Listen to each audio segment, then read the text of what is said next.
Ito. Ikaw lang yung isa sa mga rare siguro na tao na meron kang pagkakaibigan kay President Bongbong Marcos at saka kay Vice President Sara. Sinubukan niyo po ba silang ipag-ayos simula nung nagkaroon ng hidwaan itong unity team?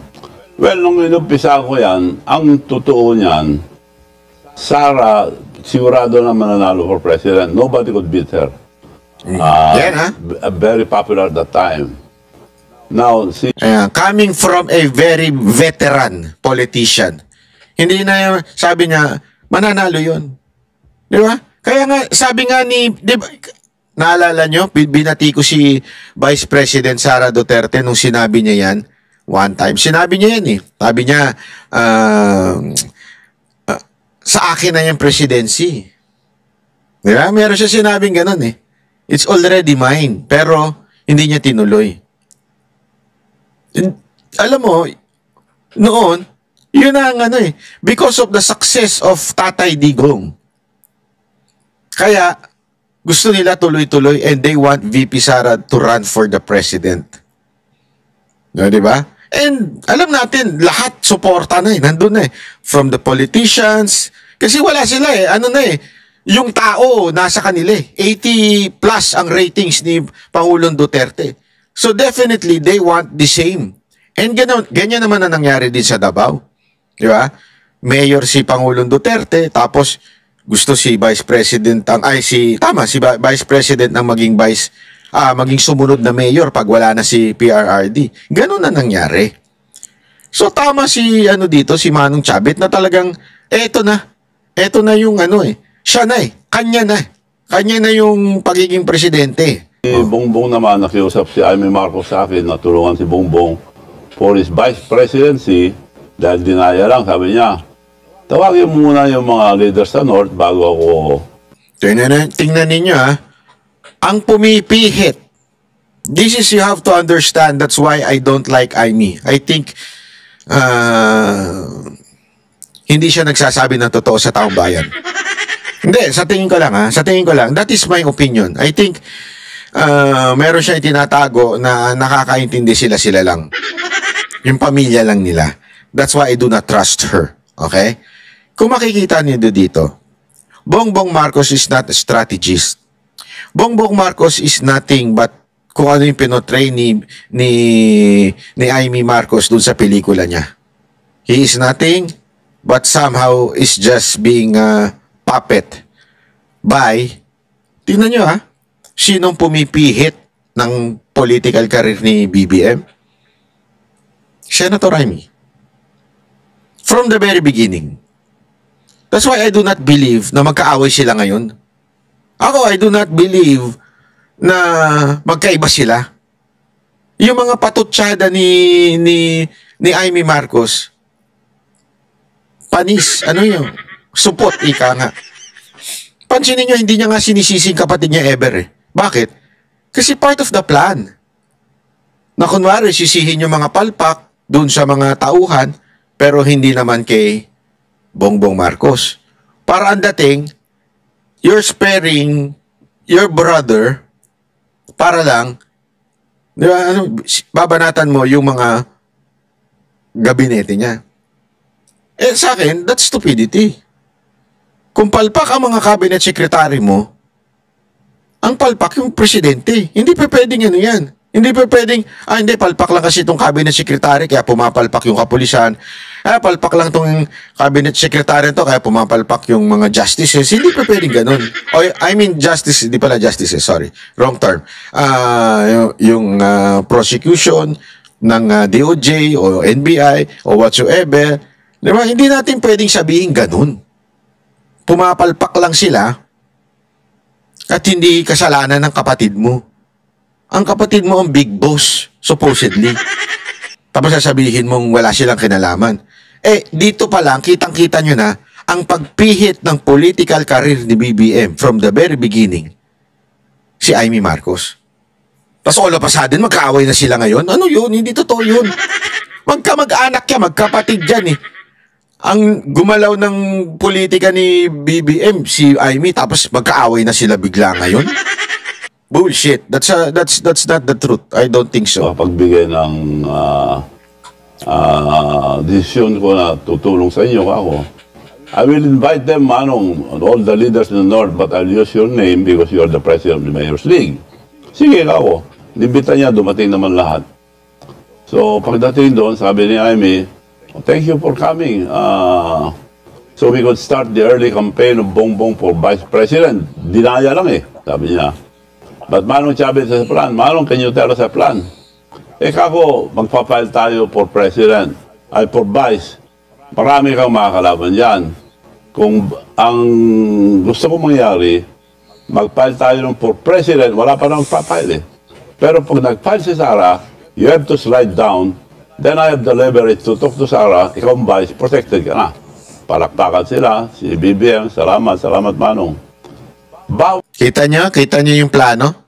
At si BBM mismo nagpasalamat din. That was the plan. Di ba? President muna si VP Sara Duterte, tapos, sorry. President pala si tatakbuhin ni Marcos, tapos pag nag-presidente si Sara, bababa si Marcos. Ganun dapat. Yeah? Yun ang plano Pa noon ang lumabas. COVID.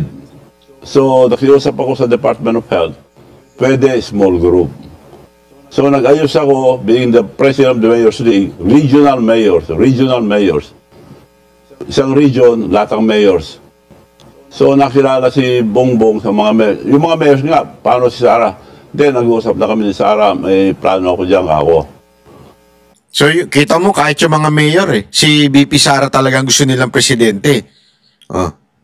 Kung hindi lang pinersuade ni Governor Chavez yung mga mayor, sinabi, hindi, may usapan na kami ni Sara. For president.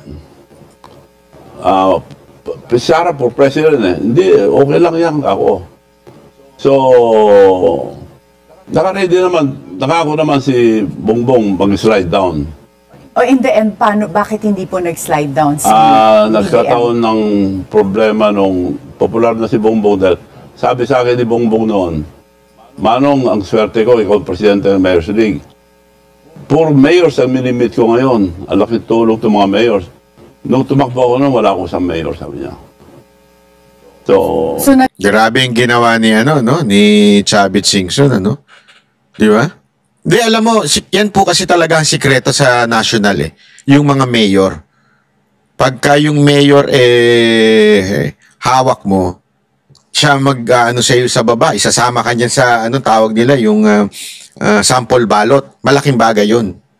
Pag binitbit ka ng mayor, kaya nililigawan ng bawat tumatakbong presidente, tumatakbong senador, ang mga mayor ng mga lungsod.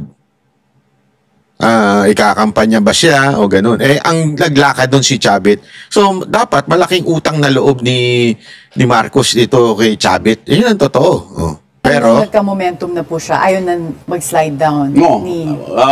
Wala nang pagkakataon na gano'n dahil nung kinausap ko si Sara na pag nag-file ka, willing si Bongbong, yun ang usapan namin dahil kami mga mayors, committed na kami sa iyo.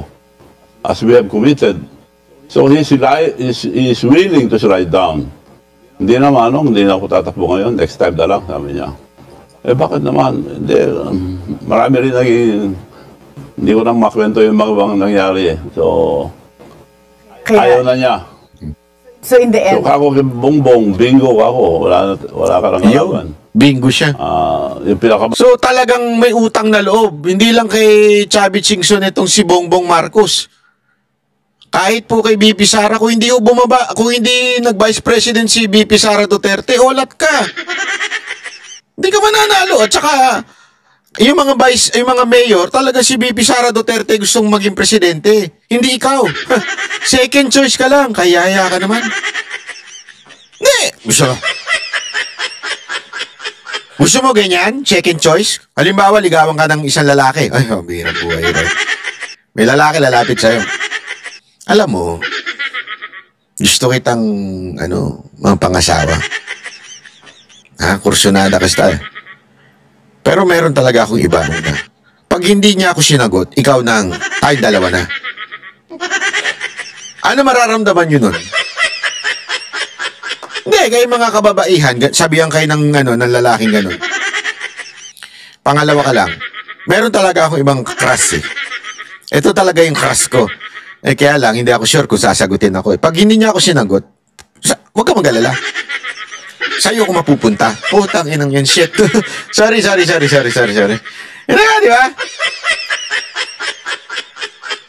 Gusto nyo ganun? Gusto nyo? Hindi. Bako nagtatanong lang naman ako kung gusto nyo ng ganun klaseng lalaki. So parang ganun na nangyari. Ang talagang choice ng mga mayor, si Vice President Sara Duterte, hindi si Bongbong. Nagkataon lang, hindi tumakbo si Bongbong at sumama si Vice President kay Bongbong. So, yung mga sinasabi ng mga tatanga-tangang tansong vlogger na kaya daw nanalo si Bongbong Marcos, it's not because of Sara Duterte. That's truth. That's not the truth. And that's bullshit, sabi nga. Bakit? Yan na nga mismo. Mga mayor na nga nagsasabi, gusto nila si BP. Nagkataon lang, hindi tatakbo si BP. For President, ayaw na tumakbo, good for you. Tuwan-tuwa siya. Tuloy-tuloy na kami lahat. Tuloy-tuloy. Ako lahat ang ginamit lahat ang aeroplano ko, kasama ko siya, ako nagkukontak sa mga mayors, ako nag-arrange lahat. Support. Pag may banat kay Bongbong, ako nagsasagot. Nako? Pero after election, may Alzheimer na si Bongbong, hindi na ako kilala.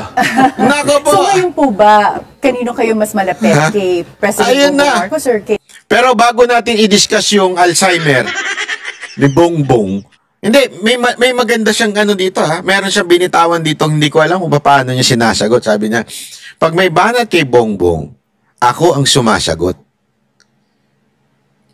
Ako may tanong. Nakita niyo ba si Chavit Singsong sumagot? Hindi. So anong ibig sabihin niya ng siyang sumasagot?